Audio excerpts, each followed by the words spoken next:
All right, ready to do this? Yep. Kept going back and forth. One viewer, zero. One viewer, zero. Let's not delay anymore. Hey, we're live, everyone. Are you confused about what you need to do or don't do for your skincare? Do you wonder what you're doing wrong? Do you want to learn the 7 scariest ingredients that is in some skincare products? Maybe all of them? I don't know. Then this episode is for you. Stick around, learn about the best skincare for women 40 plus. Today, my very special guest is Chris Gibson, skincare expert and easy enough for me to say. We're live, everyone. YouTube phenom. That's what I'm calling you. There you go. Welcome to the show, Chris. Welcome, everyone. Keto Chat Live. I'm your host, Carol Freeman, and I am board certified keto nutrition specialist. I specialize in helping women 40 plus follow a keto diet for sustainable weight loss. And I got to plug our little medical disclaimer, keep the lawyers happy. This show is meant for educational and entertainment purposes only. Don't use it for any other purpose. It's not medical advice, nor intended to diagnose, prevent, treat, or cure anything at all, including your creepy skin on your neck. If you have questions or concerns related to your specific medical condition, please seek out proper medical care. Otherwise, enjoy the show. So welcome, Chris. Let me give you a proper intro. So if you guys haven't heard, your YouTube channel is phenomenal. I'm going to learn a lot about how to do thumbnails, basically, from looking at yours. But Chris is a sought-after skincare expert, holistic health coach, and esthetician. And you get 10 extra points if you can say esthetician. I still have trouble saying that word. He's also a best-selling author of the acclaimed book Acne Free in 3 days. What? Okay, I need that. 1 million plus copies sold, and has a very successful YouTube channel. Over 100,000 subscribers on there. Chris Gibson Live. And he recently featured on USA Today the topic of 7 freaky skincare chemicals or freaky chemicals in your skincare products and how to avoid them. And so stick around because we're going to go through all those. But welcome, Chris. Glad to be here. You're Florida? Yes, in Florida, and it's warm. I'm in here. Arizona, and I moved here 2 years ago, and we got the nickname of Florida of the West. And so yeah. I've been out there in July before. Oh yeah. Where your chocolate bar melts in an air-conditioned car. Yeah, don't wear flip-flops across a parking lot because they will melt before you get to your car. Pretty crazy stuff. For sure. Well, welcome, Chris. I get to know you today just like everyone else watching. So as you're joining us, go ahead and tell us where you're joining from. And if any skincare questions, go ahead and start popping them in. We're just going to drill Chris and see what all we can learn. I have all my products. Well, some of them I got here because I'm going to ask him about it. I'm going to take advantage of this. And are you on TikTok too, or? Yeah, I am. I just started. I was doing really well on that, and then YouTube sort of like got really crazy. So I just started reposting some of the video clips over there and doing YouTube shorts. So now, yes, I am doing more.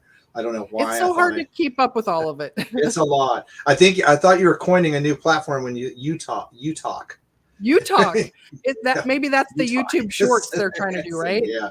I'm doing those too.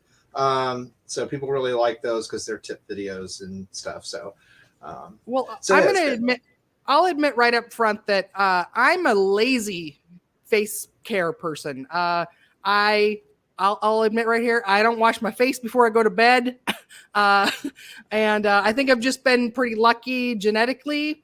I tend to have like my pores make all kinds of stuff. Like clogged pores are my primary skin issue. If I could identify one, used to have oily skin growing up, and now it just seems kind of be normal with lots of clogged pores. So I always struggle with the balance of like trying to get them unclogged without drying my skin out at the same time. Right. So I can't wait to learn from you. But so you also dabbled in keto a little bit. So let's start there. Tell me your experience with that.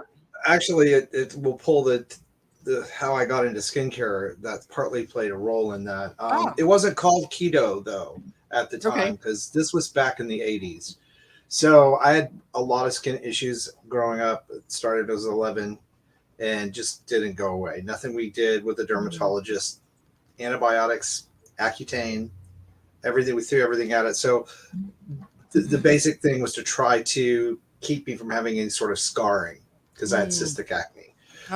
So I held on to the hope that when I turned 20, 21, 22, somewhere in there, like most of my friends, that would go away, which it didn't. So it forced me to look really deeply into why I was having the issue. That's the whole premise of the Acne Free in 3 Days book. It's just my story on what I went through and how I discovered the relationship between food and antibiotics and sugar in your bloodstream, and glycation, all those things that we talk about today, and hear a little bit more about today that really weren't very popular subjects until about 2000, when MRSA became a problem in the hospitals. And the medical community said, you know what, there's something to this gut health thing. So what happened, I went on a fast, to a long story short, after trying a whole lot of different things, and the skin cleared up. In about 3 days, I had no acne, no red marks, nothing. So I learned by default, putting things back in my diet, what the issues were. And I had a lot of issues with anything that had sugar or raised the blood sugar component.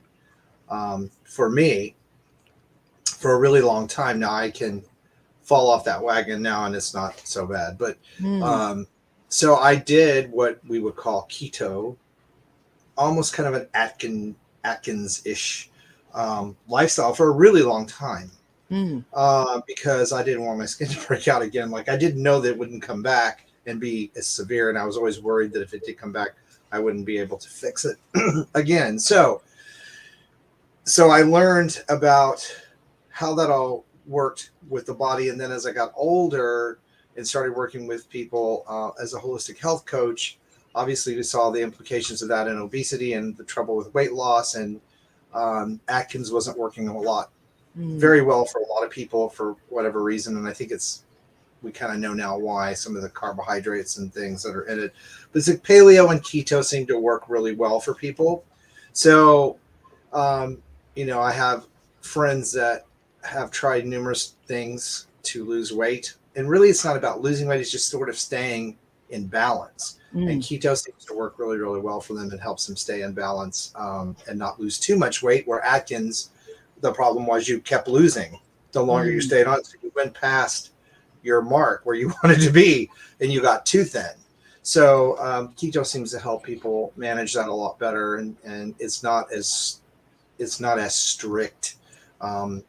It's easier, I think, to implement that in a lifestyle. So that's how that came about in the skincare story. And I talk about that in the book. I talk about the role food plays and, your skin and your health, and on television, that's really what the focus of most of the TV that I did was, that role, and of course what's in skincare products, because I also discovered that a lot of things that are labeled for certain things don't always work for that thing in everybody. So, acne, a lot of the washes back then and products were very harsh on the skin. A lot of alcohol, a lot of toners, it messed up your pH. And created more problems than helped. So I ended up formulating 2 skincare lines in my life so far. So I know about ingredients. So what my focus today is to help people unravel the conundrum of skincare, because it's gotten bigger. There's so much out there and something new every day. Some celebrity is releasing something. And what I try to remind people is it really all comes down to the ingredients in a product, how it's formulated, and whether it works for you or not the name and not the price. So there are some high-priced products that are very good products and worth the money because they do multiple things in that one product. Then there are products that are way overpriced that are full of the same stuff you can get in a drugstore brand. So you don't need to waste a lot of money. And then there is the whole issue of things not working for folks. How do I know something's working for me and how do I know it's not? When do I throw in the towel? When do I make a change? A lot of us expect the product to carry that weight, and it really does still come down to, just like you would with your food, understanding what's in a product, knowing what's on the label, at least to some degree. Those first 5 to 10 ingredients on your skincare label are the most of that formulation, and your actives are usually always first. So, or your base is usually first. So let's say water, then glycerin, then your actives, then the other crapola that they put in there, the volumizers and fillers and stretchers and fragrance and all that other stuff is last. So it's a lot to take in and learn. And then the skincare industry has done a phenomenal job of dancing around, especially on the internet, the truth in advertising envelope, because things can be worded in such a way that it sounds like it's delivering a result really quickly, that it's going to take time. And a lot of them have resorted into touched up pictures that say dramatization in very tiny, almost invisible letters at the very bottom. So you're seeing this woman or man who is completely looks 20, 30 years younger from a product, and at the very bottom it'll say dramatization. Oh, that's good to look out for. Which basically means it's a filtered picture. Yeah. So they skirt that one for now, and well, your story, Chris, reminds me of what my son went through. So he had cystic acne through junior high school, and we went the route at that time because I'd always been interested in natural holistic nutrition, but I didn't have my keto experience at that time. And we noticed that when he avoided dairy, it was better, but it would never clear it up. And so then he would often avoid it because, anybody wants their skin to look a little better. But it wasn't until I found keto myself in 2015, and then he jumped on board with me at that. First time in his life, just everything cleared up. So even down to every little pore was cleared up for him. And it was a really dramatic difference at that point. And the interesting thing is that he could bring dairy products back in that were keto friendly. So it was really about the dairy sugar. It wasn't about the dairy itself, which there's that myth out there. So dairy is implicated, and I hate to say I love dairy products, but for a lot of people, it's implicated in just not acne, but rosacea, psoriasis, and eczema flare-ups. A lot of women, especially, for some reason, it seems to be more of a problem than for the guys, but it is for some of the guys. So you're right. The keto friendly just means the dairy hasn't been altered and it is not full of dairy sugar, which can be a problem. It's an inflammation response that your immune system is doing. And that's for all of those skin diseases I just mentioned. The immune system reads that data from your skin as an issue and then reacts or overreacts. And a lot of things play a role in that. Genetics, obviously, your history with antibiotic use. We're even starting to see some correlation between people who had chicken pox and measles are more inclinated to have these problems with their skin later on. So it really is the immune system that's behind the whole thing. And inflammation, there's good and bad inflammation. Good inflammation obviously is there to cure a sore, heal you. Bad inflammation is that inflammation that never seems to quite go away. So keto diets, and it's, even Atkins and Paleo, the diets that are real restrictive in the sugar department tend to give people the most relief in those areas versus just calorie restriction. And you eat cake every day, it's just, that's so, it really is unraveling it for yourself and learning what works for you, and then realizing that that's not a diet. I don't like to use that word. It is a lifestyle change, that as long as you have that behavior, you will have those results. When you don't have that behavior, you won't have the results. So you kind of mentioned something about how the acne products now are so much different than they were way back when. Yeah, they're so better. Maybe that's why, because it used to be if I ever tried to use anything, with salicylic acid in it to try to clear up really strong. My nose, I would always end up like just peeling like crazy. So I was like, okay, so I can either have like super peely skin or I can have blackheads. I absolutely. Same thing for me. A lot of those products were prescription in the early Mm. 80s, like benzoyl peroxide was Persigel. You had to have a prescription for that stuff. It was $15 back in the early 80s just for a tube of that. Now we know that things like Adapalene, which is a retinoid, is very helpful in regulating oil production. Things like niacinamide, there's hyaluronic. These products today are much more buffered than they used to be, and the percentages of the acids are much, much less. So they're much milder, although you may still find one that's too harsh. I tell people, no matter what your skin type, acne prone, dry, whatever your skin type, if you use a cleanser or a product and your skin feels super dry and tight, the pH of your skin is off and that product is not for you. You need to change it. Your skin should always should feel spongy, hydrated, and clean, like refreshed. It should never feel dry. When it's that way, if you have oily skin or acne prone skin, you're going to produce a lot of extra oil. Ooh, okay. That's not what you want. So. I'm going to highlight that again. Did you guys catch that? If you use, that's one of the ways to know a product is not for you, is that after you use it, your skin feels super tight and dry. I'm taking squeaky notes. clean. If it feels squeaky clean, it's not good. Not for you. Okay, there's one great tip there. Okay, so help me understand. I'm super confused. So I've had like what I've done forever, which is almost nothing. And then I watch TikTok, and there's everybody on there with all their serums and their everything and all this and stuff. And I'm just like, okay, so now I'm like curious, and I call it invasion of. And I'm like, what is all this alphabet soup right now? Because there's this AHAs and BHAs, and I don't know what they are and what they have. And I've got like, like this one's got 10% AHAs and 10% PHAs and 10%. Oh no, it's just in French as well. And like that one, and then this one's got AHA, BHA, and retinol. And here's one that's got over 40, right? This is salicylic acid, which is one of the letter alphabet things. Anyway, so tell me, help me. Is there like a cheat sheet, or what are all these different alphabet things? Well, first of all, I want to take a swipe at TikTok because it's invasion of the pseudo skincare experts. Yes, and yes.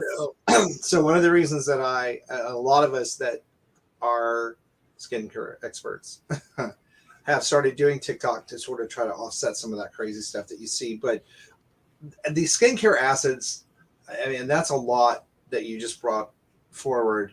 The skincare acids basically are AHAs, which are alpha hydroxy acids, which are things like glycolic acid, which is made from sugar. And there is lactic acid, which is made from dairy. Now, this is not internal sugars, this different than me.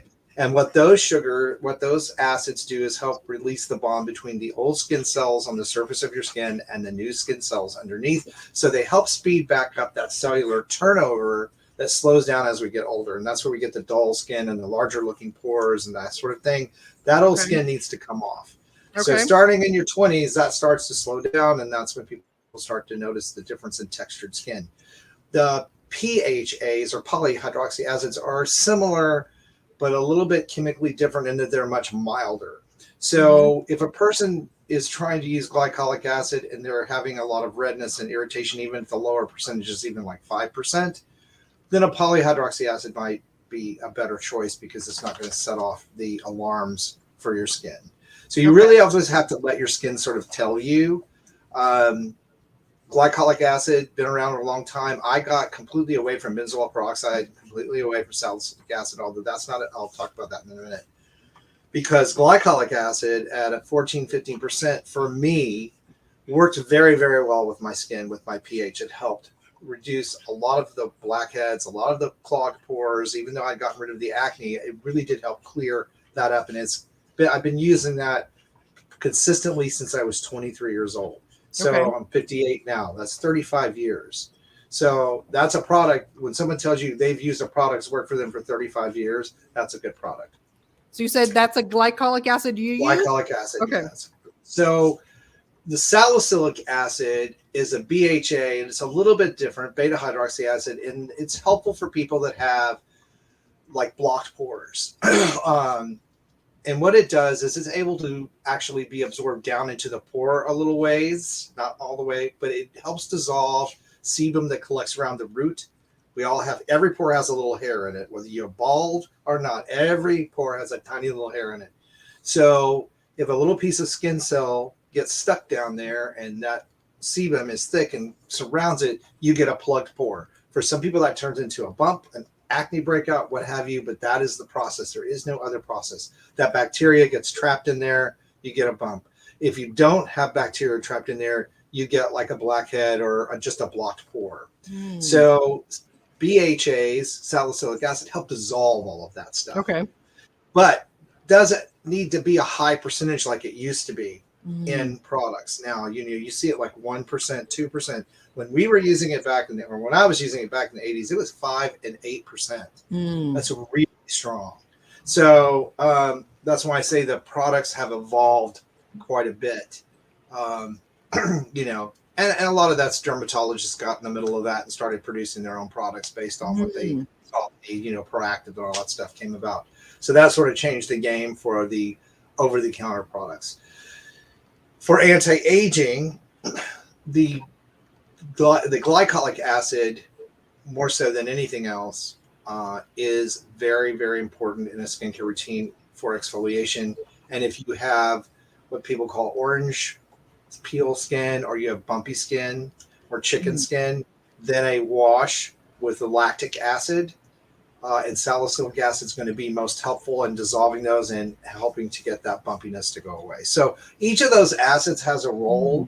Sometimes people need all of them. Sometimes people just need one of them. I don't particularly need lactic acid.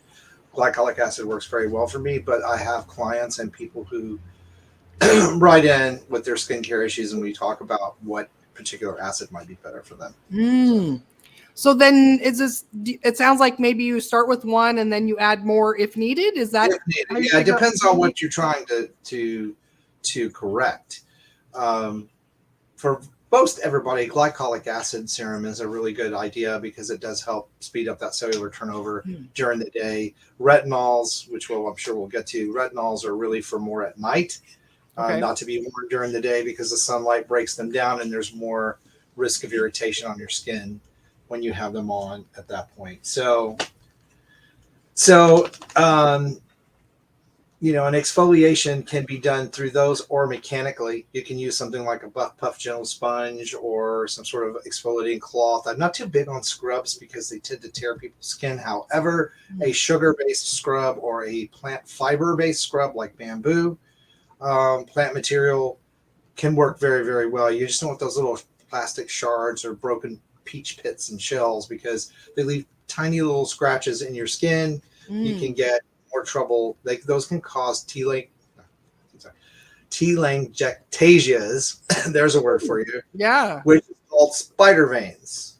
Okay. So we don't want to put a lot of little tears in the skin because the skin's going to respond. A spider vein is actually a growth of a capillary. It is not a broken vein at all. So that's your skin shrinking on. That's interesting. Okay, because that may be why I'm having trouble finding. Like I've always liked a shower scrub that has a little bit of microdermabrasion type stuff in it. And the kinds I've used in the past are getting harder and harder to find. And I'm like, why are these falling out of fashion? So yeah, that's why. Well, one, there was stuff was getting in the ocean, the beads and stuff, and that. I don't like the plastic ones. So yeah. So what is really great is a thing called a Goshi shower towel. And it is a Goshi. Goshi. There's several types of these, but there's a Japanese shower towel. Excuse me. And it's like a large, long washcloth. Okay. And you can use it on your back, anywhere with your body wash, and it lifts off cellular dirt, oil, and these old skin cells, and your skin feels absolutely amazing after using it. It is so. I used Buff Puffs for years. Until I discovered that, and I like it so much better. It's not really great for the face because it is a little abrasive. It's a material, so you can, but you can be really gentle with it. You still use a gentle sponge, exfoliating sponge for your face, but for the things are absolutely amazing. I gave them out for Christmas presents because I like them so much. So that helps get you exfoliated all over because you got to take care of all the skin, not just your face. Okay. So I'm learning so much. I'm so excited. And oh gosh, where do I want to go next? So okay, do we really need a separate eye cream versus the face moisturizer? Is that all That's just a great question. It depends. Like everything, right? Yeah. So in general, when you're younger, you do not necessarily need an eye cream. Moisturizer can be used for anything. The eyelid area is very sensitive. It's very thin skin. In fact, the skin around our eyes is the thinnest of anywhere that we have on the body, and very sensitive. And as luck would have it, we have the least amount of oil glands around our eyes. So you have to kind of judge how that behaves. If you have dark circles, if you have crow's feet, if you have hooded eye or crepey eyelid skin, then eye creams that are formulated with retinol will be helpful. You don't want to use a retinol moisturizer on your eyelids. It's too strong. You want to use a specially formulated eye cream. So it really depends on your genetics and where you are in your skincare journey and what's going on.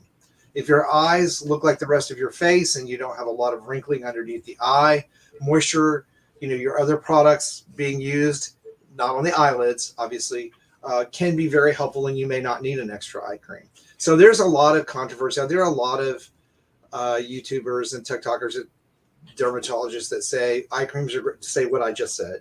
Then there are those that say, you don't need an eye cream. And there's one that even said you don't need to wash your arms and legs every time you take a shower, which is crazy. So it's not just the uneducated skincare experts that sometimes say things that make you go, what? So anyway, but very important that you keep that area hydrated. Again, very little oil produced right around the eye area, and that you're careful not getting things that migrate into the eye. So a lot of times people find that with retinol and sunscreen that they get the burning in the eye after they apply it. So you have to kind of like really be careful with that. If you're very sensitive to sunscreens around your eye area, get the children's formulation of your favorite sunscreen. There's always one for children. It's more mildly formulated. There we go. It's more mildly formulated for that area, and oftentimes fixes that problem. So basically, I love what your message is, that there's no one size fits all. And so people keep that in mind when you're watching anybody on TikTok or anything like that, because a lot of those TikTok people are like, they're sharing what worked for them, and then they're like, this is what works for everybody. Or they're just making stuff up. I don't know how much you want to mention brand names or anything like that, because I saved a couple of pictures of some stuff the other day that was like, that's how brand names. I review brand names on the YouTube channel. Okay. Most products on the market aren't going to kill you, because they would not be on the market anymore. Oh, that's good. That's good. So we don't have to worry about that. But do they overpromise and underdeliver, or the other way around? That's the thing. And how much of a particular ingredient is in a product has a lot to do with how well you get results and how quickly you get results. Because the name of the game in topical skincare is patience. Okay. In fact, all skincare in their instructions would say patience, because the way they sell it, it's like a rush to try to be better than the other guy. And I'm sorry, vitamin C, no matter what it's in, is going to deliver results over a certain amount of time. Retinol, no matter what it's in, certain amount of time. Skin just doesn't. Your skin that you see is old news. I always make that joke. When you look in the mirror, you see old news, months of old news. For some people, it's really old news, So it's going to take a while of any kind of changes in your diet, in your routine, in your skincare products, anything other than a procedure or something like Botox. It's going to take time for you to see results. So I don't care what they tell you. Plan on 60 days to see. And I tell people to be sure and take time to take a selfie when you start something. Good tip. And then a month out, take another selfie. And then a month out, take another selfie and look at the difference. Because a lot of times we don't notice. When people will say, are you doing something different? That maybe tell you your skincare regimen or routine is working well for you. That's great, but you may not see it because you see yourself every day, and these changes are very subtle as they occur. Same with keto changes. Yeah. And take your photo without your no makeup lights on. Good. First thing in the morning, because you should not be wearing makeup at night in bed. So, clean face, and that is a good time to take a picture. So Nancy's asking, how often do you need to exfoliate? Well, you're gonna love this answer. It Yeah. depends. It depends on what you're doing. Now, if you're using a glycolic acid exfoliation, a chemical exfoliator, then using that every morning is going to be fine, or every other morning. If you're using mechanical exfoliation, never more than a couple times a week. And that's some sort of Okay. scrub. The Goshi towel can be used daily in the shower with your favorite body wash, because the body skin's a little bit tougher than the face. The way to know is you're not scrubbing a pan. Everything you do when it comes to exfoliation should be extremely light, and not tough on your skin. It should be stretching and pulling, and your skin should not be red and irritated afterwards. So that's sort of the litmus test for exfoliation. But exfoliation is extremely necessary. I'm a huge believer in that. I preach it. My dermatologist back in the 80s preached it to me, said, don't curse your oily skin. Once we get the acne under control, if you'll exfoliate your skin, keep that old skin off, you will not age. And here I'm at 58. And I think that and sunscreen, those two lessons are sort of the keystones of my skincare, no matter what I do. And I test a lot of stuff. So, but you can't change the collagen thickness isn't going to change. I haven't lost a lot of collagen. There are other things like diet stuff that we've talked about, but very consistent in my skincare applications morning and night. I take the time to do what I need to do, but I don't overdo it.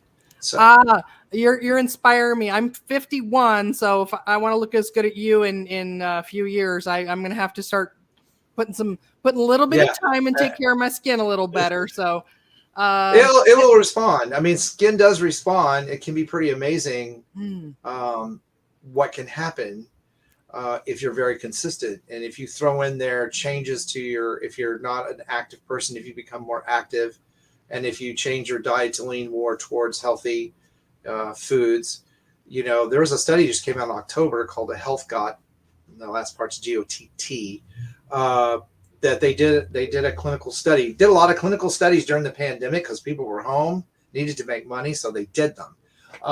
And they looked to see what biological changes, if any, would happen in an 8-week period if they got people who were sedentary, people like 40, 50, 60, 70, changed their diet, got them more active.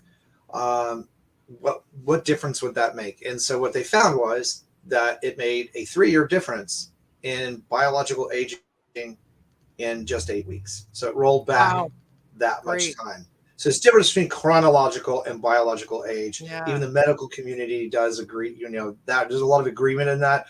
Many people have different chronological number of years, but their body's age as far as telomeres and cellular reproduction and energy levels, cardiovascular system can be many years younger than that. So Valerie's got a good question here. Hi there. What would you say is a bare minimum daily skincare routine for the average person over 40? I love this question because people do too much.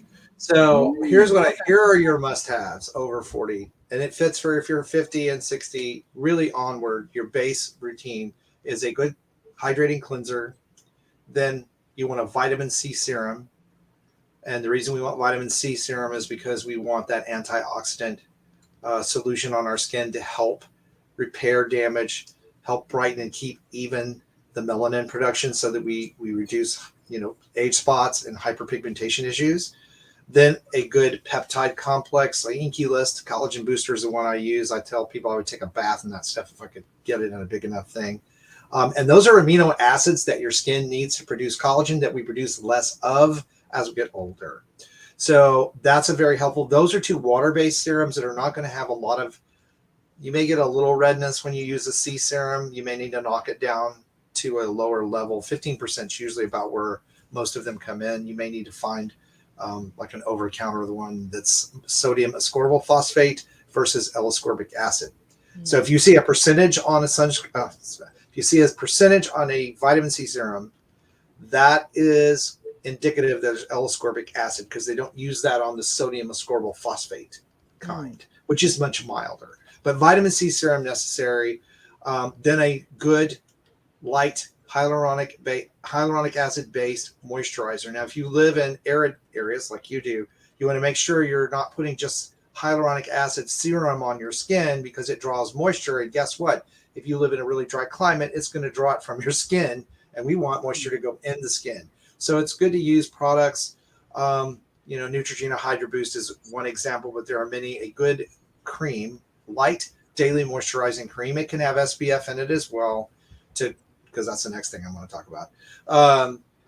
To help keep that moisture loss at a minimum, especially after we get over 40 years old, because moisture is everything in the skin, and you want to treat your neck, your ears, not just your face, the backs of your hands and the tops of your arms, pretty much chest, anything that's going to be exposed to the sun ongoing. So then sunscreen, an SPF 30 over, if you're over 30, it needs to be a 30. It really should be 30 all the time. You don't need a 50. They're greasy. They're irritating to your skin, and people tend to get the idea that, I put a 50 on, I'm good all day. No. So 35 to 45, there are great ones out there. Mineral ones now are tinted, like LTMD has several. There are many of them. The ladies who wear cosmetics, Color Science has a powder sunscreen you can use as your setting powder, translucent, still get the mineral without having to use the chemical. Either way, you need to be wearing sunscreen. So that's the morning, nighttime, same thing, cleansing if need. You always need to cleanse at night because the day's worth of pollution and stuff is on your skin, makeup, all of that stuff needs to come off.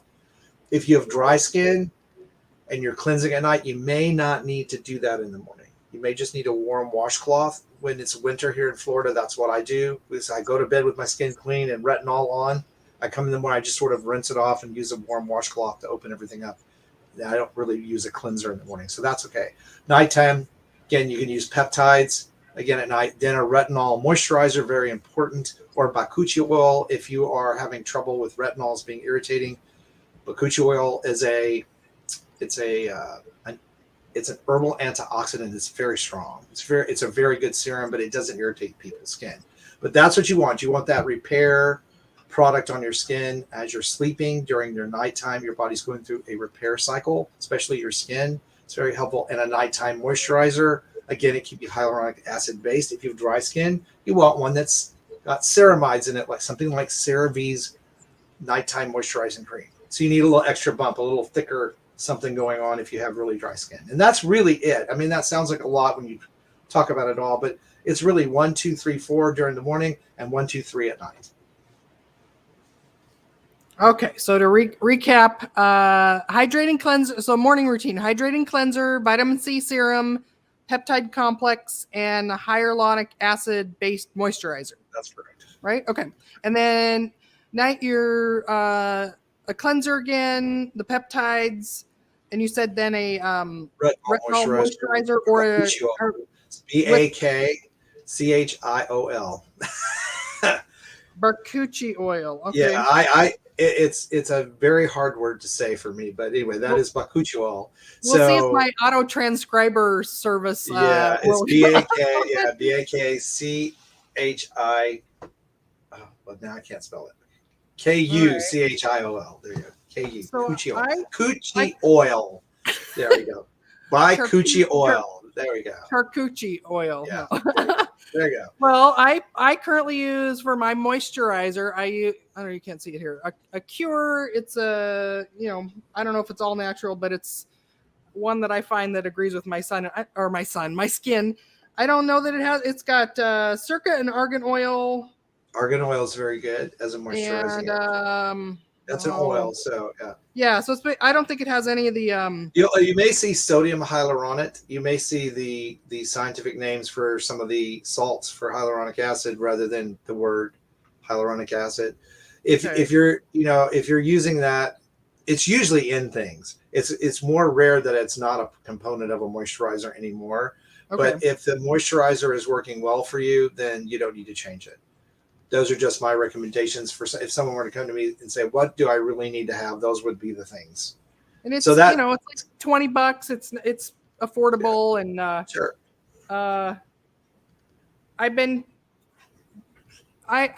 these are some stuff that I'm like, oh, I'll try that once, this peace out serum. Oh, I should ask you Peace then out about. serum's good. Yeah, I know what that is. Yeah, I that's a good haven't one. found and maybe like you said, because it's buffered, so this is like 2% salicylic. And again, I'm trying to put this on here. Yeah, and I just learned too to put moisturizer on over it. Like I didn't know that was what you should do. I learned that the other day. Yeah, salicylic acid at 2%. That's about as strong as you want to go.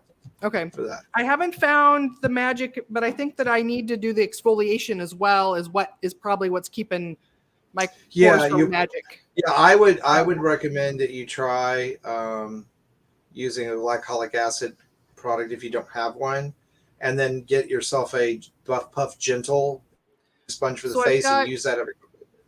I've got this Murad. It's called the Daily Clarifying Peel.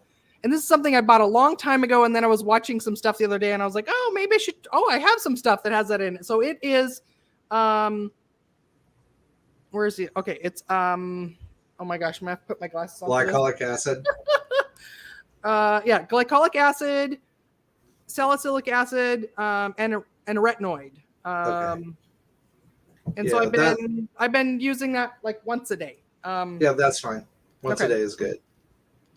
And that's kind of what I've been playing with. Yeah. It's getting a little better, but what happens with a lot of people? What happens with a lot of people if you're using the skincare acids and you're noticing that you feel some sort of texture on your skin, then they are working, but you have a big buildup of that, and it's great to get that stuff off. So mechanically exfoliating it with that sponge is a good idea. It will help do that. There are some skin peels you can get that go deeper that can help that stuff come off. The Ordinary has their peel solution, which is pretty. That's the picture I saved. The Ordinary. The Ordinary has a really good one. It's a bump that gets that skin to loosen up and come on off. You can also do chemical peels that can help remove that. But I always try to get people to prepare their skin before you jumping into something that's a little harder. So. Okay. Yeah, you don't want to jump into anything. You don't want to overwhelm your skin, or you end up with dermatitis. Okay. So, my dogs have now decided to join us. So. Oh, okay. What dogs do you have? What kind of dogs? There's one, Jack Russell Terrier, and they've decided to play while I'm trying to talk to you guys. Emma makes a few cameos on YouTube. So. Oh, I love it. The other one doesn't like the camera, so anyway. Okay, next I want to ask about, what about the neck? Can we do anything? A lot of my ladies, as they start to lose weight and their neck gets a little crepier and the skin's a little saggier, they're like, is there anything can be done? And that's never been my area of expertise. So I mean, obviously, as we get older, bones begin to shrink a little bit, and it doesn't take a lot. I tell people, put your fingers right here on that jawbone and lift up 1/4 to 1/2 inch, and you will feel the skin of your entire neck move. Just a little pull, and you'll feel that tighten. So it doesn't take a lot of toning, either through EMS, electrical muscle stimulation, those devices. They work. Those aren't they do work to massage. It's just if I were doing an in-office massage, we would massage those muscles. You can do that yourself. I did a whole video on face yoga. That's just, everybody really loves it. Something my grandmother was doing. That's how I learned about yoga back in the day, and I talk about that. I thought it was all crazy stuff. I saw was like face massage. You don't want to, and I'm like, you don't want to stretch the skin. You want to work the muscles underneath, because what happens as you lose some of this bone density, the skin gets loose. So it's not so much that your skin's loose; it's that there's less pushing out. So you can build muscle. If you look at people that have practiced yoga their whole lives, they have no loose skin. They don't have any of that stuff. It's crazy. So you're saying I should talk. You're saying I should just talk a lot more than I do. Well, I don't know. That's a different set of muscles we talk about. But the jaw in particular really does control the skin around the neck. So the more toning you can get through here, that's why fillers work. When people go in and get the hyaluronic acid fillers along the jawline, it pulls all that up. So they don't have to have a neck lift. Now, if you are far enough along where that's not working for you, then a neck lift and those things are certainly appropriate to go. And I do whatever makes you feel better about yourself. Make sure they're board certified and they have good references. And always, I tell people, always take the lightest procedure, go low. Like even the people that are insistent on doing Botox, and I'm fine, do whatever you need to do. Start with the least amount of that stuff. So because once you go to, if it's too much, then you're have stuck with that till it, wears off or whatever. So basically skincare products, again, the neck, sunscreen and moisturizer, they're a neck lifting creams. They're full of peptides and ceramides. And what those basically do is re-plump up the skin cells. All of our skin cells have space between them. And when we're younger, there's a lot of hyaluronic acid between there, holding those cells tight and together. It makes our skin very resilient. As we get older and lose that volume of liquid, their space between the cells is empty. So it makes the skin crinkle. I know people hate that stuff, the crepey skin. So products like Crepe Erase and City Beauty has some really great sculpting creams. They're very super duper hydrators. That's how they work. There's nothing in them going to like roll up your skin and make it super tight. So you have to understand what effect you're going to get. For that, it really is the toning. The yoga stretches to work the muscles. The EMS therapy has been, I don't have any of that. I've been doing that exercise, the neck lift exercise, my whole life. Since I watched my grandmother do it when I was really young, like 8, 9, or 10. I thought, what is this woman doing? And then she, in my teens, she gave me the book that she learned all her yoga moves from, and she didn't have that. Okay. She never had the turkey neck thing going on ever. So her mother did. My mom didn't have it either. So, is it genetic? Well, I don't know.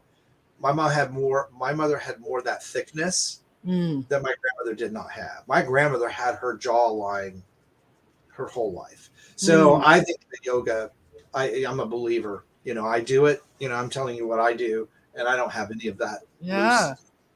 So you get to cheat a little bit, and you get to have some hair that you can cover it a little bit. Yeah, there are pictures of me with it all the way shaved off. I can see you have a great jawline. Yeah, it's like, just keep in mind that as you get older, you're going to have some bone and fat loss, and when that happens, things sag. We get the sagginess under the eye, the sagginess under the brow with the eyelids, all of that stuff to some degree can be toned up through facial massage and yoga. Absolutely can be. Wow.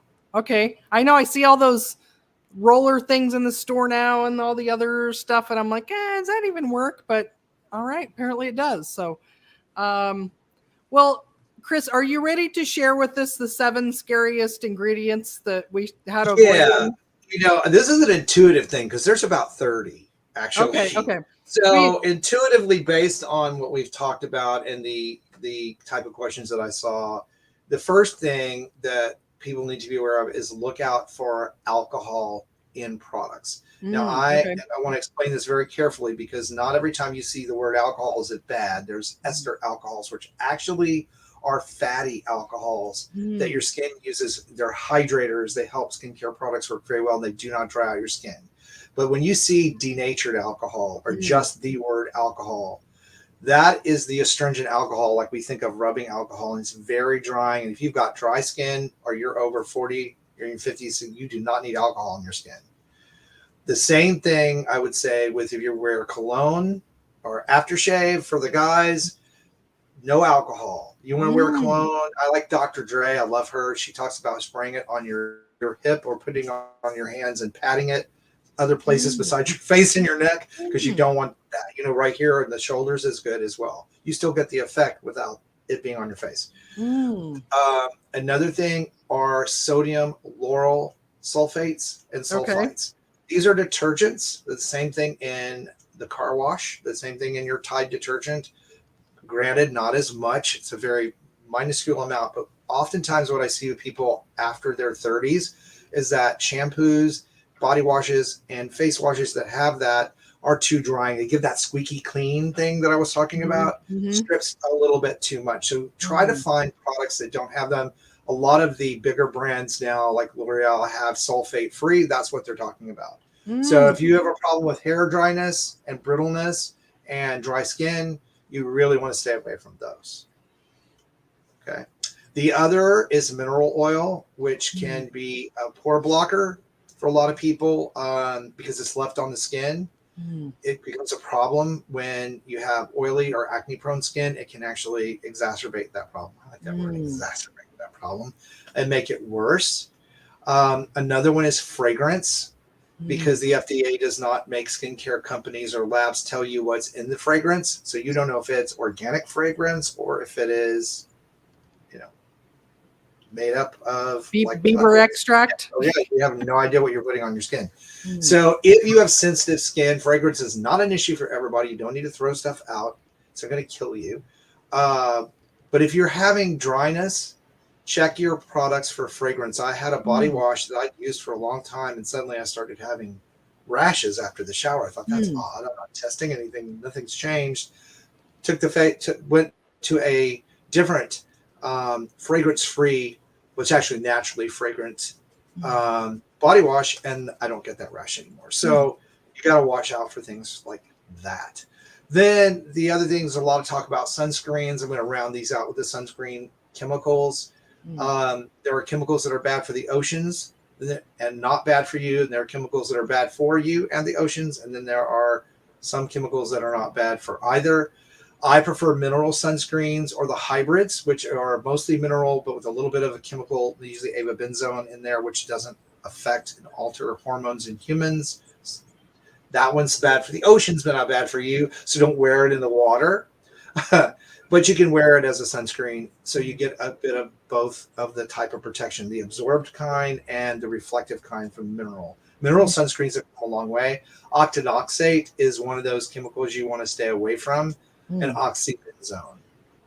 Those are the ones that in studies were getting into the bloodstream of people and altering hormones in lab tests. So those two are the most problematical of all of them. What I will say is, regardless of what you choose to do, wear sunscreen, because none of the stuff we're talking about today, even procedures you would have done in an office, are not going to change the texture of your skin. None of the things we're talking about today are going to work for you long-term if you are not protecting yourself from the damaging rays of the sun. Well, should not affect your vitamin D, because that's usually what pops up next. It should not. In most studies, nobody, unless they lived in the far northern climates like Alaska, had any issue with that wore sunscreen on a regular basis, or just don't wear enough of it for it to be that much of a problem. You're getting ultraviolet light even when you're sitting in your house. I have a window here in front of sunset, but I have a window right here in front of me. That is ultraviolet light that you see. If you can see, it's in the air around you. And you can judge how much sun damage you have by looking at the skin on your backside, which for most of us has been protected most of our life. Compare it to the parts of your body that have been regularly exposed to the UVA, UVB light, and you can see where you are with your sun damage. So I just stared at take a selfie and take a backy as well. Look at your arse and then look at everything. It will tell you where you are. Oh my gosh! I kept it clean.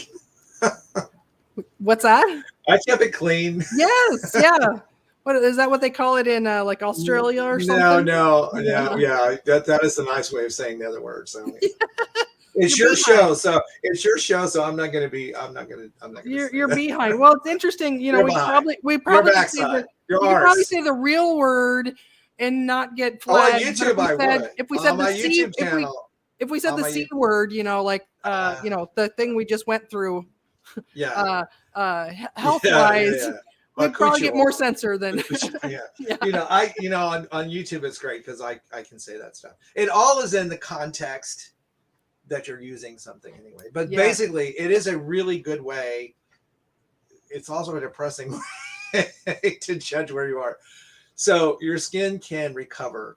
One of the things that sunscreen does that people don't really realize is it does protect you, obviously, from further damage, but it allows your skin to repair itself. So it actually helps you reverse the aging that you've already got if you wear it routinely. So all that energy that your skin is using to repair it, to protect itself, it can go into repair.